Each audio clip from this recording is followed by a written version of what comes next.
মেয়েটি দৌড় প্রতিযোগিতায় অংশ নিয়েছিল, কিন্তু সে যখন দৌড়াতে যাবে তখন দৌড়াতে পারে না, তাই জুতা খুলে ফেলে। নিশ্চিতভাবে দৌড়ায়। মেয়েটির দুর্দান্ত প্রযুক্তিগত দক্ষতার সাহায্যে সে দৌড়াতে শুরু করে। তখন একটি ছোট মেয়ে তার সামনে দড়িটা টেনে ধরে।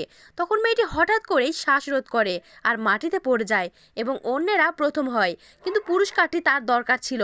আর তখন মেয়েটি কষ্ট পেয়ে চলে যায়। তবে এই ধনী মেয়েটি মেয়েটির কৌতুক দেখতে চেয়েছিল, তাই তার একটি দূরবর্তী পথে মেয়েটিকে অনুসরণ করেছিল। তখন পর্বত জঙ্গলে তারা একটি জায়গায় এসে জর্ণাজীর্ণ ঘরের জানালা দিয়ে দেখতে পায় ওই মহিলা ছাড়াও ওই বাড়িতে একটি গুরুতর অসুস্থ শিশু রয়েছে। তার ছেলের চিকিৎসার জন্য বিপুল পরিমাণে টাকার প্রয়োজন ছিল। তখন মেয়েটি চলে যাওয়ার সময় প্রতিযোগিতার পোস্টার দেখে, আর তখন মেয়েটি দৌড়ে দিতে বাধ্য হয়। অন্য মেয়ের জুতোর তলায় আঠা ছিটিয়ে দেয়, আর এটা দেখে সে বুঝতে পারে যে মহিলাটি কী অবস্থার মধ্য দিয়ে যাচ্ছে। এবং তারা দ্রুত বাড়িতে যায় এবং মেয়েটির কাছে তারা গভীর ক্ষমা প্রার্থনা চায় এবং মেয়েটিকে